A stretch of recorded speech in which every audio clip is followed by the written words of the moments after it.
সিরিয়ায় বিদ্রোহীদের ব্যাপক আক্রমণের মুখে মাত্র ১১ দিনের মধ্যে পতন হয় স্বৈরাচার প্রেসিডেন্ট বাশার আল আসাদের। ফলে দীর্ঘ ২৪ বছরের আসাদ শাসনের পতনে আশার আলো দেখছেন সিরিয়ার সাধারণ মানুষ। একে একে ফিরে আসছেন মাতৃভূমিতে। দেশ জুড়ে চলছে আনন্দ উল্লাস। কিন্তু আসাদের পতনে সবচেয়ে বড় ধাক্কা খেয়েছে ইসরায়েলের বিরুদ্ধে লড়াই করা লেবাননের সশস্ত্র বিদ্রোহী গোষ্ঠী হিজবুল্লাহ। তবে এতদিন চুপ থাকলেও এবার আসাদের পতন নিয়ে মুখ খুলছে হিজবুল্লাহ প্রধান। কি বললেন তিনি, জানাচ্ছেন এসআই রাজ।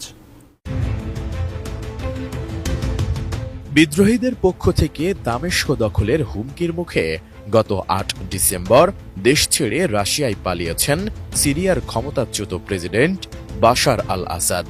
এই ঘটনায় সবচেয়ে বড় ধাক্কা খেয়েছে মধ্যপ্রাচ্যে ইসরায়েলের বিরুদ্ধে লড়াই করা লেবাননের সশস্ত্র আন্দোলন হিজবুল্লাহ।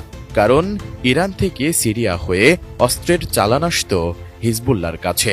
আসাদের পতনে ইসরায়েল সিরিয়ায় ব্যাপক হামলা চালিয়ে বহু অবকাঠামো ধ্বংস করে দিয়েছে। এদিকে সিরিয়ার সরকার পতনের পর প্রথমবারের মতো মুখ খুলেছে আসাদের মিত্র হিজবুল্লাহ।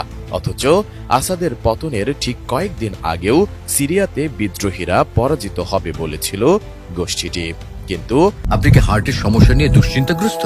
স্বল্প খরচে হার্টকে ভালো রাখার সহজ উপায় মাতৃভূমি হার্ট কেয়ারে। নাটকীয় পরিস্থিতিতে উৎখাত হয়েছেন বাশার আল আসাদ।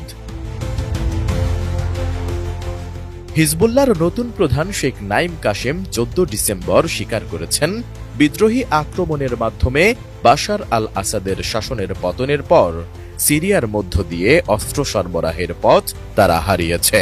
কাশেম তার টেলিভিশন ভাষণে আসাদের নাম উল্লেখ না করে বলেন, সিরিয়ার বর্তমান ক্ষমতাসীন বিদ্রোহী গোষ্ঠী স্থিতিশীল এবং সুস্পষ্ট অবস্থান না দেওয়া পর্যন্ত হিজবুল্লাহ কোনো বিচার করবে না। তিনি আশা করেন লেবানিজ এবং সিরিয়ার জনগণ এবং সরকার সহযোগিতা অব্যাহত রাখবে।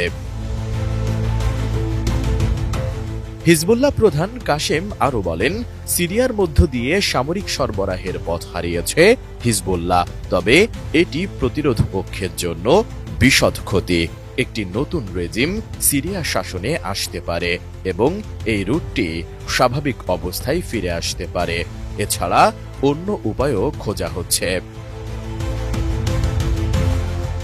সিরিয়া হিজবুল্লাহর পৃষ্ঠপোষক ইরানকে লেবাননে অস্ত্রের চালান পাঠানোর জন্য একটি স্থলপথ দিয়েছিল। এই ধরনের চালান প্রায়শই ইসরায়েলি বিমান হামলার দ্বারা লক্ষ্যবস্তু হয়, কিন্তু হিজবুল্লাহ এরপরও গোপনে ভারী সামরিক সরঞ্জাম আদান প্রদানে সক্ষম হয়েছিল। এর আগে ২০১৩ সালে সিরিয়ায় আসাদের ক্ষমতাচ্যুত ঠেকাতে বিদ্রোহীদের দমন করতে সহায়তা করেছিল হিজবুল্লাহ। গত সপ্তাহেও বিদ্রোহীরা দামেস্কের কাছে আসার সাথে সাথে গ্রুপটি সেখানে তার যোদ্ধাদের প্রত্যাহারের তদারকি করার জন্য তত্ত্বাবধায়ক কর্মকর্তাদের পাঠায়। এসআই রাজ, ডেস্ক রিপোর্ট, এটিএন নিউজ।